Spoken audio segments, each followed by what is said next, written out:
Guys, welcome to our channel of Sciences and Mathematics. Today we are going to look at in shortly the concept of the photoelectric effect.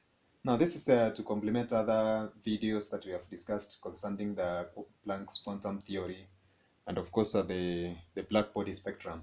So in this case we're going to see that Einstein used the quantum theory in order to explain the concept of a photoelectric effect, whereby we find that an incident ray that is, of course we can see through the illustration that I've given on the board. This is the incident ray that is on a metal surface, and then this is a vacuum, a chamber. So therefore we have this particular case a circuit that is being connected for a battery, and then this is an ammeter.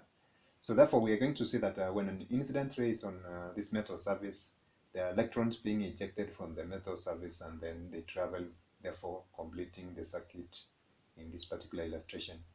So this in effect is what we can be able to demonstrate or maybe expand to this specific kind of illustration, whereby there is an incident ray that is coming, or light that is coming and falling on the metal surface, and there are photoelectrons which are being ejected from the metal surface.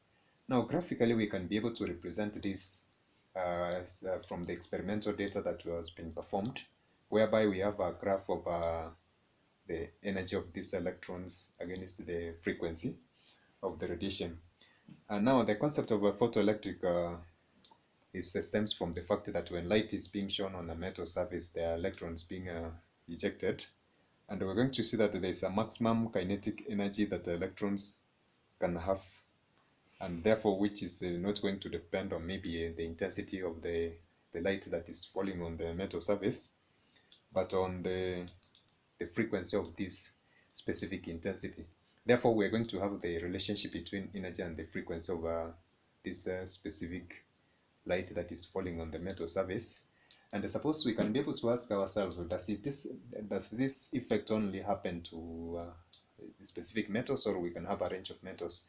Now if a graph of maximum kinetic energy of these electrons is plotted against the frequency, we are going to have a characteristic graphs for each specific metal. Now suppose this metal A, B, C, and therefore we are going to have this first, second, and third graphs for these specific metals, displaying a unique range of frequency upon which we're going to have this effect of the photoelectric effect.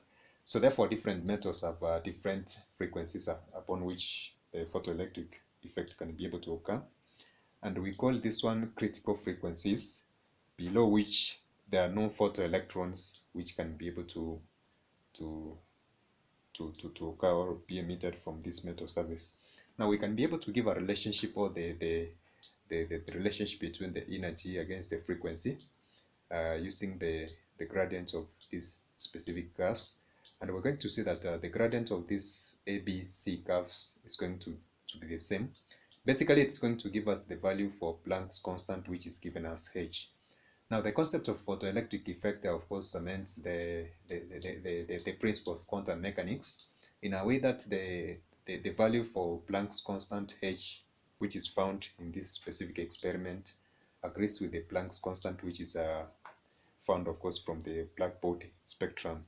Therefore this in an essence gives the concept that of course energy of light at any specific frequency is quantized, which basically means that it comes in discrete values, and therefore it is quantized.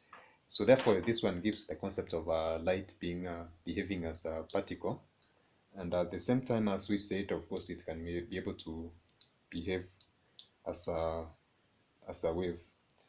And in this case we're going to see that there are different ways in which we can be able to represent this aspect of the photoelectric effect, whereby the energy can be represented as this work function, which is given as WF, plus the maximum kinetic energy. So therefore this energy can be represented as this, whereby this work function is basically obtained from this particular curve, whereby at this specific area, whereby we have the frequency being given as f0, upon which if it is below this, then we can have no photoelectric effect. So therefore the work function that is given as WF refers to a threshold condition upon which or below which no electrons can be able to be emitted. So therefore, this finding our total energy, we'll have to consider the energy of the emitted electrons plus the energy, the work that was done in order to get those electrons leave the metal surface. Now this one represents the maximum kinetic energy of electrons, that is Ek is subscript K. H, as I've said, is the slope of this specific graphs of energy against frequency. And then we have what we call binding energy.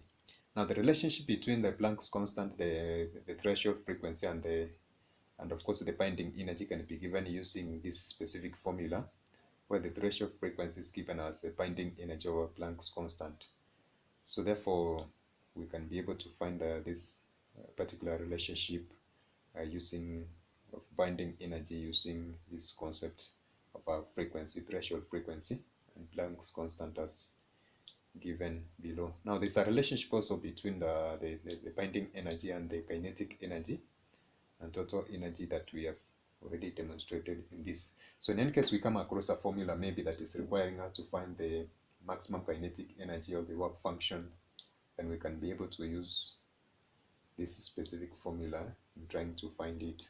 But in any case, maybe if we are given energy in electron volts, then we can be able to use the relationship between this one and this one to find that value, given that energy in electron volts is given as the energy minus the work function as we have illustrated.